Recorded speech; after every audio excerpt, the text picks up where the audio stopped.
Ever stop and think about just how many images we see every single day? Like seriously, between scrolling on our phones and watching TV, even just walking down the street, it's this constant stream of faces and bodies. It kind of makes you wonder, right? How much does all that visual stuff actually affect us? Like when it comes to beauty standards and all.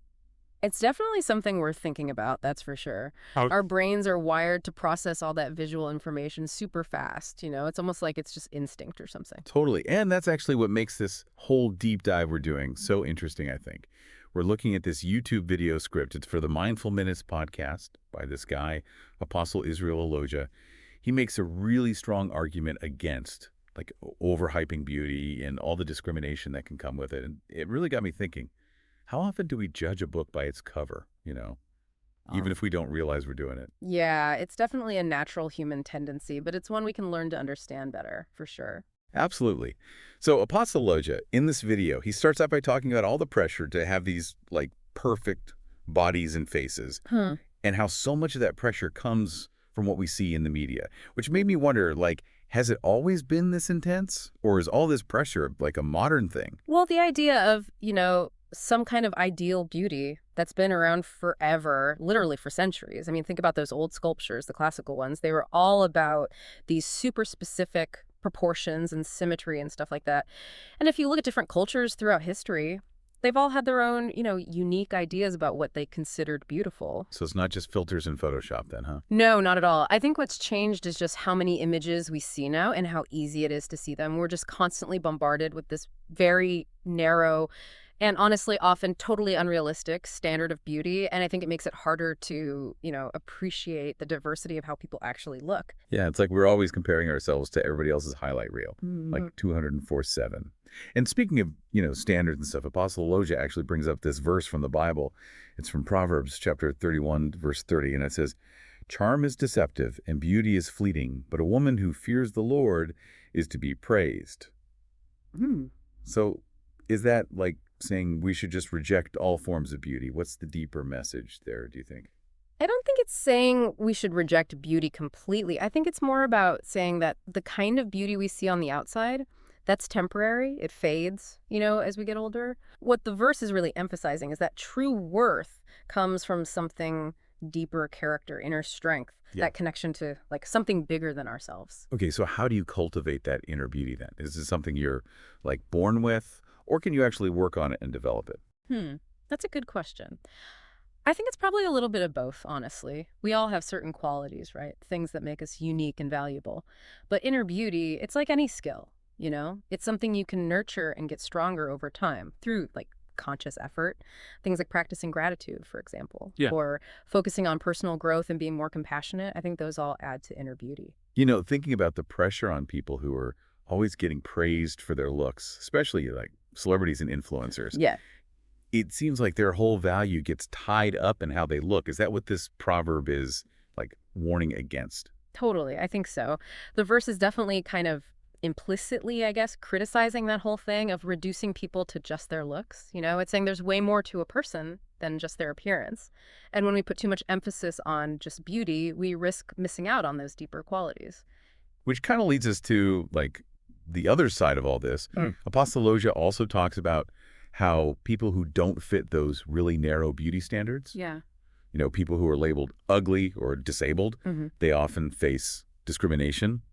That's where things get really heavy, don't they? Oh, yeah, absolutely. That's where our obsession with beauty can actually have really harmful consequences in the real world. It's one thing to like appreciate how someone looks, but it's a whole other thing to put them down or treat them badly because they don't fit some random standard, Where does all that bias come from? Are we like programmed to prefer certain features, or is it all just like societal conditioning? That whole nature versus nurture debate. Yeah, it's a tough question for sure, that whole nature versus nurture thing. But like, no matter where those biases come from, the impact is real. Oh, absolutely. And it's interesting.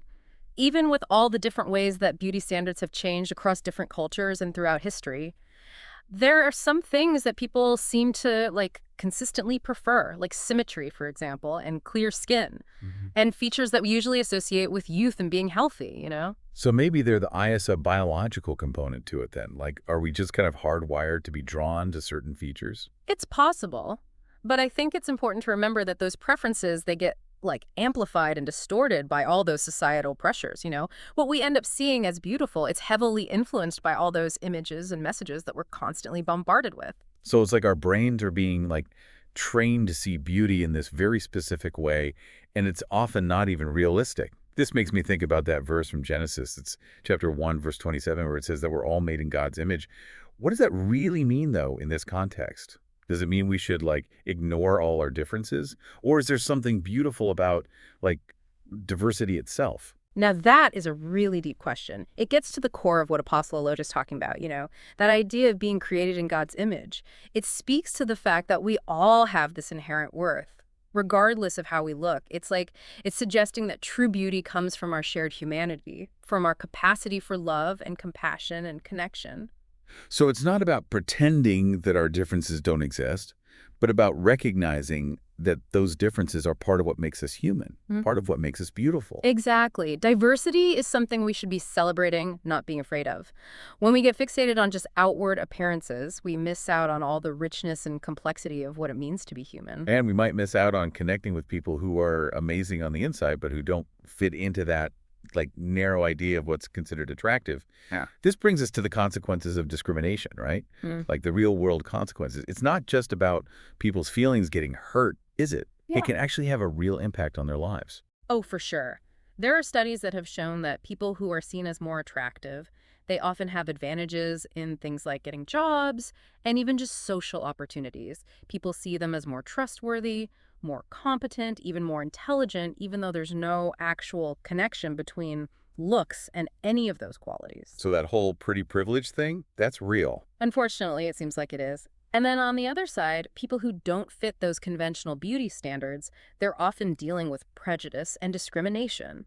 And that can lead to feeling isolated, having lower self-esteem, and it can even affect their mental health. It's like this awful cycle. Yeah. That's why I think those 3 steps that Apostle Elijah talks about for shifting our perspective, those are so important. You know, like looking beyond just the surface and challenging our own biases and then speaking life into other people. Those are things we can actually DO, you know, practical steps we can all take to break free from these harmful ways of thinking. Let's break them down then. He starts with looking beyond the surface. Yeah. What does that actually look like in, everyday life? It's about really taking the time to get to know somebody, to see past just how they look and appreciate their character, their talents, the unique perspective they bring.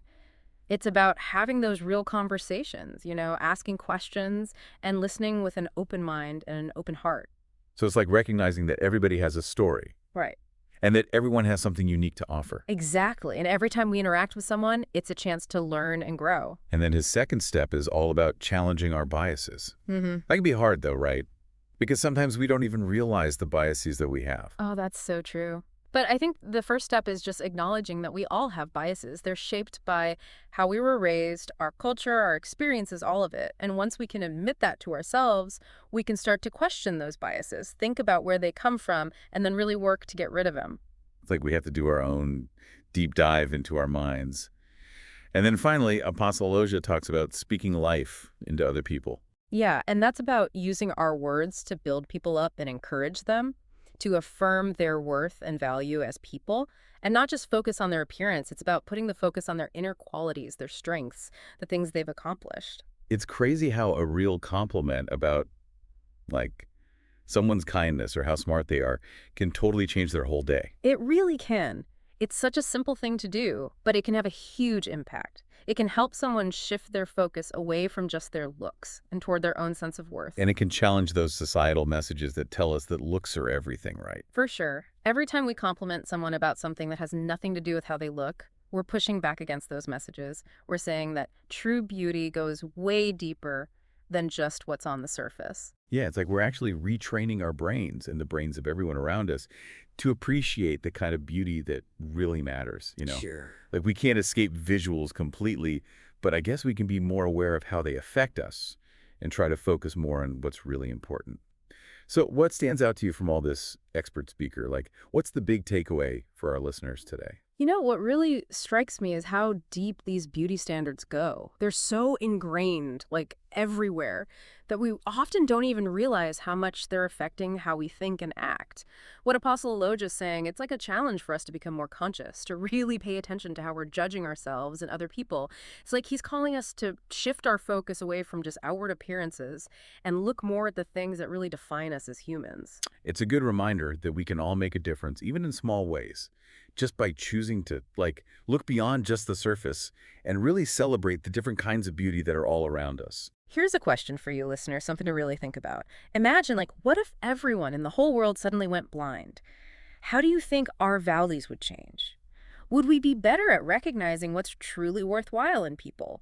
Would we finally see each other for who we really are, beyond all the superficial stuff? Wow, that's a powerful thought. It really makes you stop and think about what we, like as a society, decide to prioritize. So, listener, as you go about your day, remember what Apostle Elijah said. Don't overhype beauty or discriminate based on looks. Try to look deeper, challenge those biases you might have, and speak life into the people around you.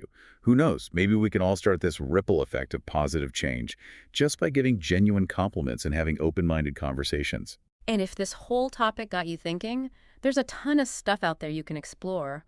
Books, articles, podcasts. You could dive into like the psychology of beauty or learn about how different cultures see it, or even find organizations that are working to change those harmful beauty standards. There's always more to learn, and every step we take towards understanding each other better, that's a step toward a world that's more inclusive and compassionate. Absolutely. Well, until next time, stay curious, keep asking questions, and remember, true beauty, it really does shine from within.